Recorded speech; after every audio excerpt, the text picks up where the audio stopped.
Hello, everybody. This will be real quick here. Real excited about the players that we acquired. I think it's very seldom that you get guys that you want in your locker room that match the skill set that you're looking for. Our scouts, our personnel department did a heck of a job of putting that board together because, like I said, this is one of the best drafts I think we've had since I've been here. It's just a feeling that I have from watching these young men and talking to these young men and getting to know them a little bit. But very excited about these players. Any questions? All right. Let's start with Daniel Popper. As usual. Yeah. Doesn't change with the Zoom chat. Just with Justin Herbert getting your quarterback, what'd you like about him?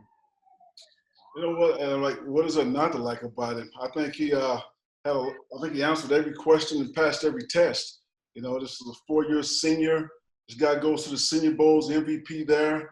He goes to the combine, competes his tail off at the combine, has his pro day. I mean, he did everything we asked him to do. All he did was lead his team to the Rose Bowl his senior year, and he made plays. And then just with you guys ended up not taking an offensive tackle. And how comfortable are you with your depth right now at the tackle spots heading into the season? You know, I'm comfortable enough with what we have, and I never want to go into a draft feeling like I have to take a certain position. It's just a bad feeling because you don't control the draft.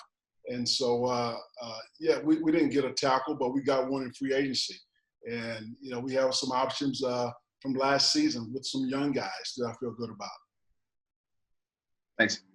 All right. Next up, Jason Hirschhorn. Hey, Coach. It looks like you're going to head in the season with Tyrod and now Justin Herbert competing for that starting quarterback job. And both those guys offer a lot more mobility than Phillip did. I remember you mentioned during your season closing press conference that Shane Steichen was going to spend the offseason or part of the offseason like revamping the offense, kind of making it his own in a way that like he couldn't and you guys couldn't in the middle of the season when he took over. What will Tyrod and or Justin Herbert allow that offense to do that perhaps you couldn't do with a less mobile quarterback before? Well, let's not leave out Easton Stick. You know, he's on that roster as well, and he's done a heck of a job. So, I mean, those guys, it's going to be a very competitive room, but at the same time, those guys are going to learn from each other. And I think Justin's walking into a great situation because he couldn't be around two better pros than Tyrod and Easton. But, you know, they have different skill sets than what we've had here in the past. All these guys, they all have arms. They can make every throw. They're mobile. And it just allows you to do more things. You know, guys that throw from the pocket like what we've had in the past.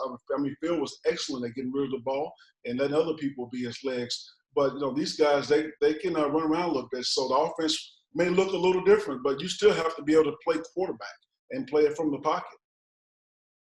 Thanks, Coach. Sure. All right, next up, Lindsay Theory. Hey, Anthony. When we were talking with Justin the other night, he mentioned that he was like on a Zoom call with you guys, and he thought he flunked because there was one formation that he didn't know and he forgot, and he thought that sunk his chances with you guys. Do you remember that? And even if you don't, what do you think that says about his character and just kind of how mindful he is about his job? It's just, you know, it's a pattern there with him. He was a 4.0 student, you know, all through high school, 4.0 student in college. I think he graded highest on the Wonder League test. He's a perfectionist. You know, he would remember something like that. Hell, I wouldn't. You know, so it didn't bother me at all. He's human. And just given the kind of current situation we're all in, obviously it's going to affect any incoming rookie, but how do you think not being able to get into Offseason Program and OTAs, and how do you think that especially might affect a rookie quarterback? I'll tell you that, especially the quarterback position, that can have a huge effect on those guys not getting those reps. I mean, I don't care how smart you are until you get out there and get those reps, and especially with the new offense and maybe doing some things differently than you've done in the past, like playing underneath the center. That's going to be hard if we don't have camps. Joe Reedy, you're up.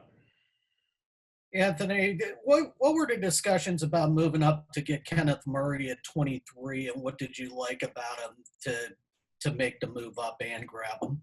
Well, he's a guy that, you know, we had our eyes on, and we had a plan. And Tom Telesco, he executed that plan to perfection, I thought.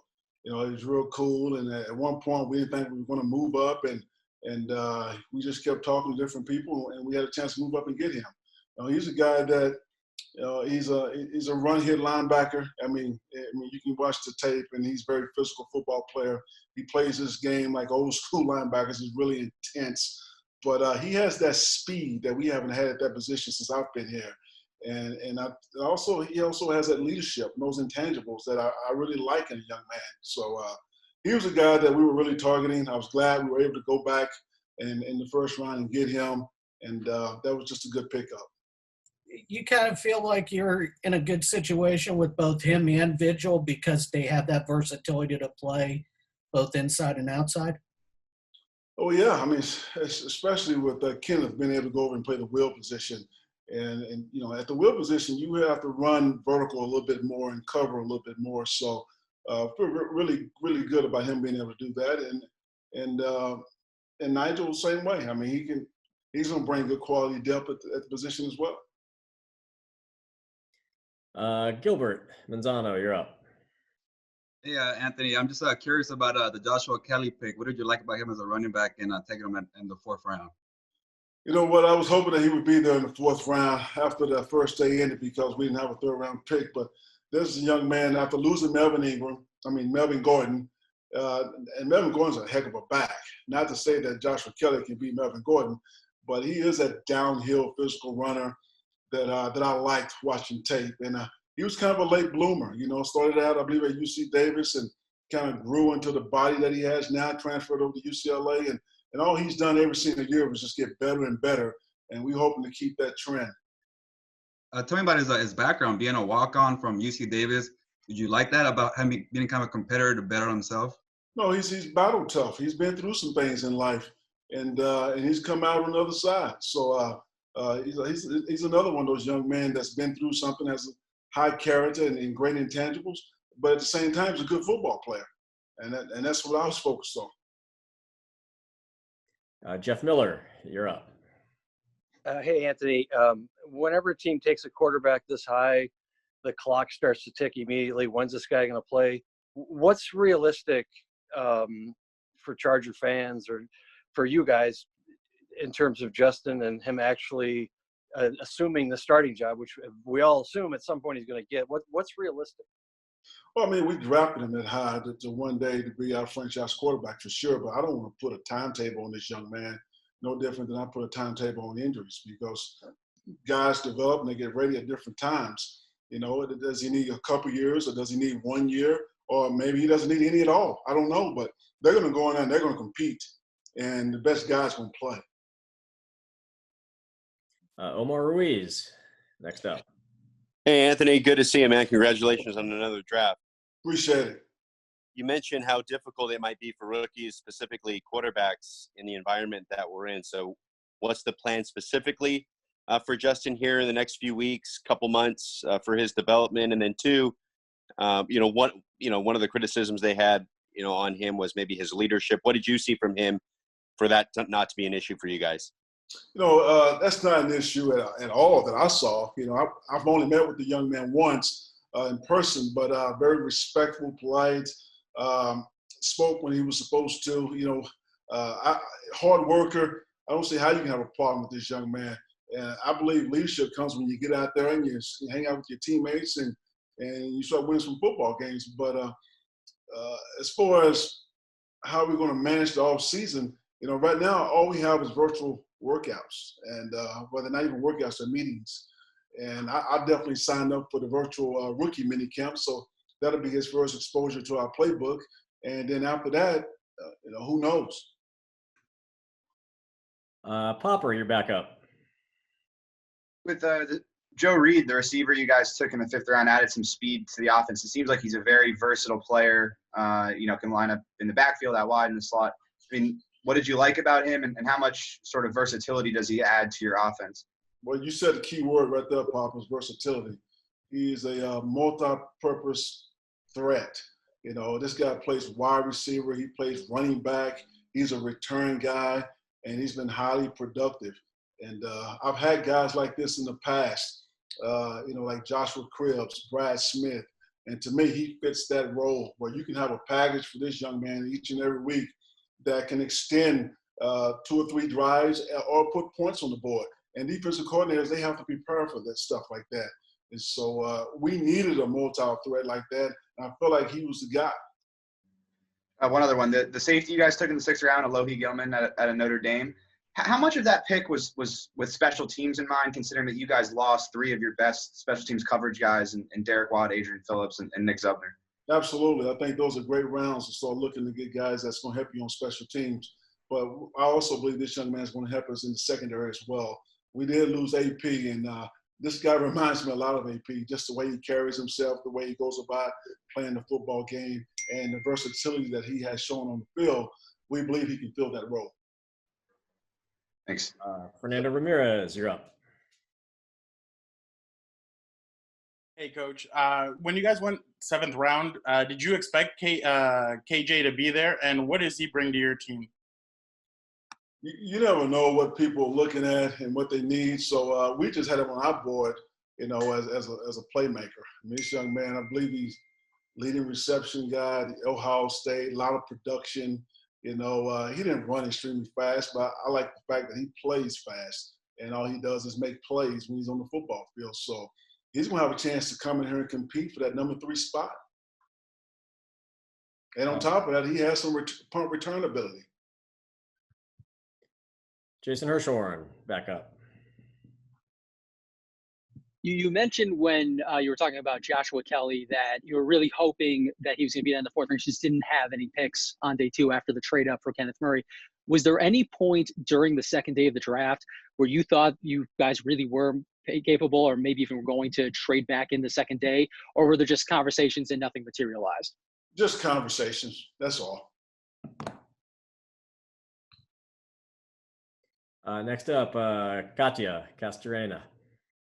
Hi, Coach. How confident are you with the offensive weapons that you guys were able to draft, in the sense that they're going to start this journey as well with a new quarterback, and what that can mean down the line?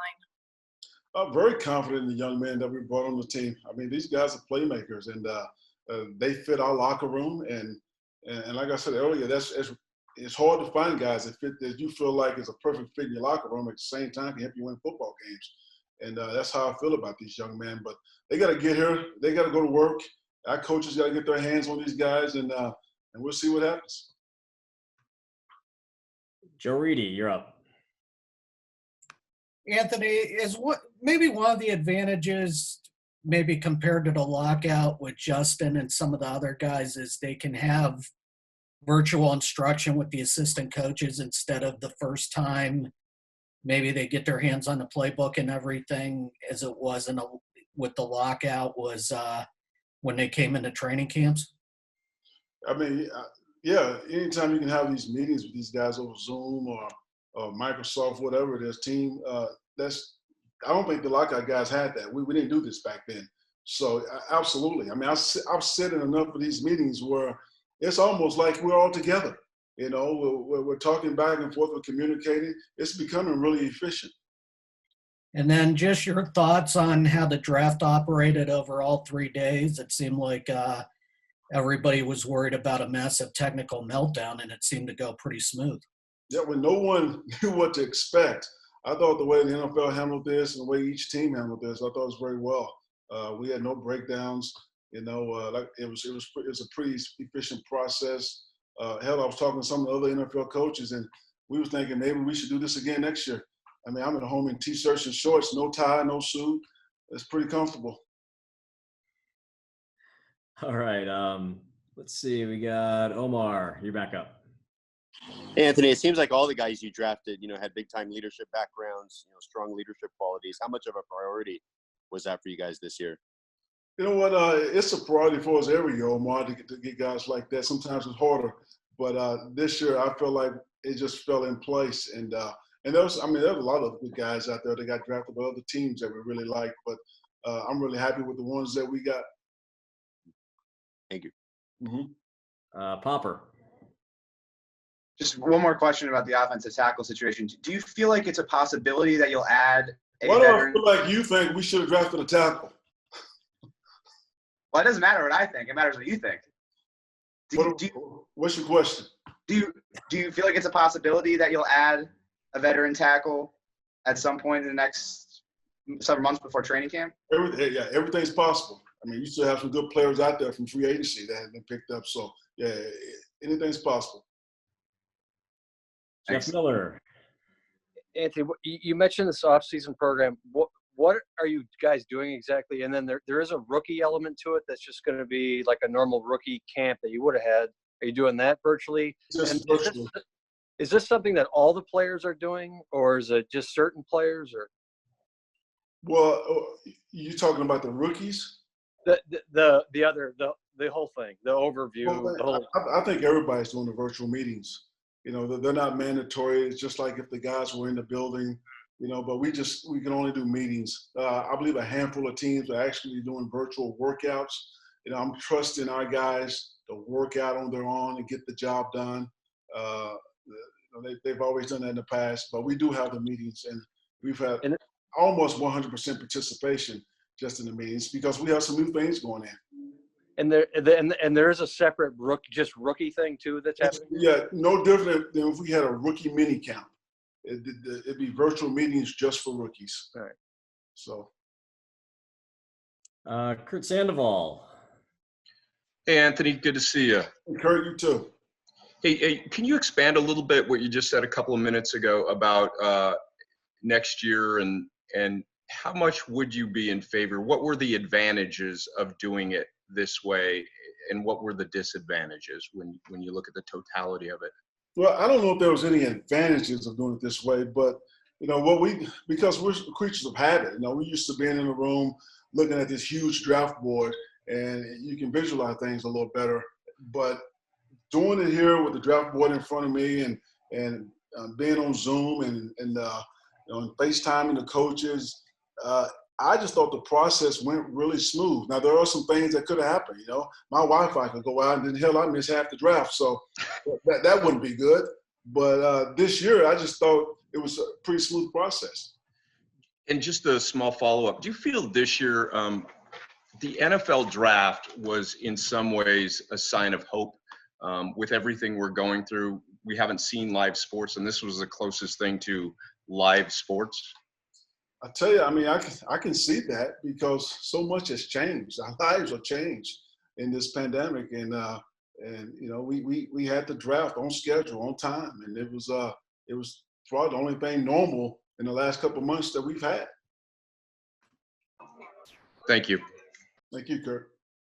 Gilbert, you're back up.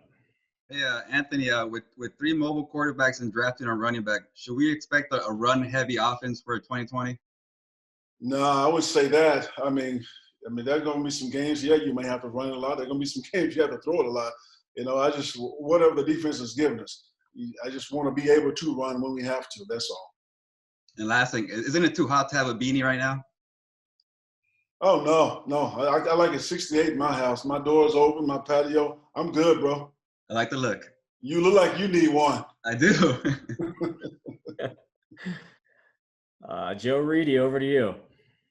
Anthony, you guys went skill position 4 out of your 6 picks, and a little bit of an emphasis on speed. Do you feel like this draft maybe helped close the gap on Kansas City a little bit? You know, I sure hope so. You know, getting a guy like Kenneth Murray, you know, been fortunate to move back up and get him. You know, that linebacker spot, he can cover a lot of space, and Kansas City has a lot of speed. And I think every pick we take, every move we make, is, you know, we have to have them in mind. So we'll see.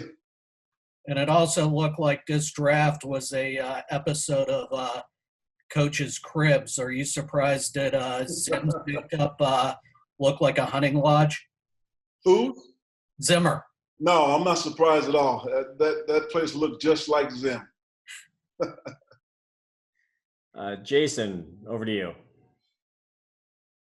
So Justin mentioned that in advance of his pre-draft meeting with you guys, that he got a bunch of plays and that they were mostly dropbacks from under center and play action plays. Did you send him that just because he spent so much time in shotgun and in pistol at Oregon, or is that because you want to incorporate those types of things more next year? Well, no, we just, you know, we send him things that we feel like could challenge him. and some of them were under center, and there were some run actions, a lot of things that he hadn't done yet. So, yeah, I guess you could say we want to challenge him that way a little bit. I thought he passed the test. Were they all things that you think that he, whether he can now or in the future, will be able to excel at the NFL level? Yeah, I don't think there's anything that this young man can't do.